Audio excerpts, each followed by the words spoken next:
Dalam Disnatalis ke-28 dan wisuda ke-27, Politeknik Negeri Bali melepas 853 wisudawan. Sebagai lembaga pendidikan vokasi, Direktur Politeknik Negeri Bali, Made Mudina, menyatakan optimis lulusan Politeknik Negeri Bali tidak ada yang menganggur dan mampu menciptakan peluang kerja sendiri. Direktur Politeknik Negeri Bali, Made Mudina, dalam pengarahannya mengatakan, Politeknik Negeri Bali sebagai lembaga pendidikan yang menyelenggarakan pendidikan vokasi, terus berupaya mengarahkan peserta didik untuk menguasai pengetahuan terapan dan keterampilan sesuai dengan bidang keilmuannya. Politeknik Negeri Bali juga membentuk karakter mahasiswa agar menjadi cerdas, komprehensif, dan kompetitif. Dengan upaya tersebut, Made Mudina optimis lulusannya mampu terserap industri kerja dan mampu membuka usaha sendiri untuk menciptakan lapangan pekerjaan.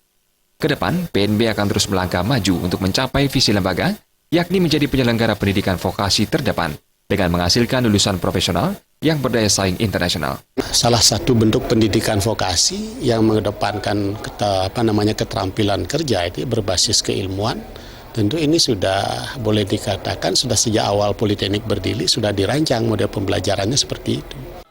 Upacara wisuda yang diikuti 853 lulusan dilaksanakan dalam 2 tahap. Tahap pertama pada 12 Oktober 2015 dan tahap kedua 13 Oktober 2015. Pembantu Direktur 1 Bidang Kemahasiswaan, Iputu Merta Astawa mengatakan, meski dilaksanakan dalam 2 tahap, kualitas pelaksanaannya tidak mengalami perbedaan. Peningkatan ini tahun ini karena kita jumlah prodi bertambah, kemudian ada penambahan student body di kita mengakibatkan lulusan kita menjadi bertambah. Jadi mulai tahun ini. Dan tahun depan juga akan meningkat lagi sekitar 900-an. Prosesi wisuda ke-27 dipimpin langsung oleh Direktur Politeknik Negeri Bali, ditandai pemindahan kucir serta penyerahan ijazah.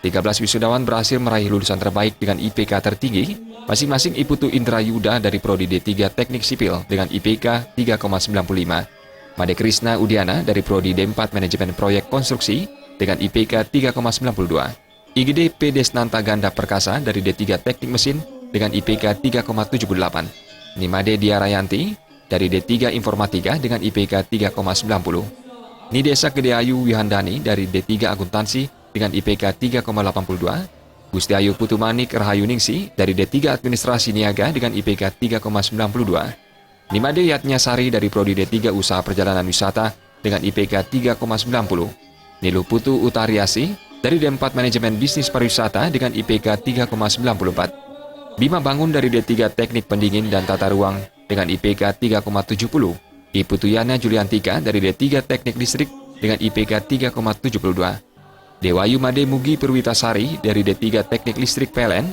dengan IPK 3,92, Putu Eka Putri Anagayanti dari D4 Akuntansi Manajerial dengan IPK 3,88, dan Putu Pipin Julita dari D3 Perhotelan dengan IPK 3,95.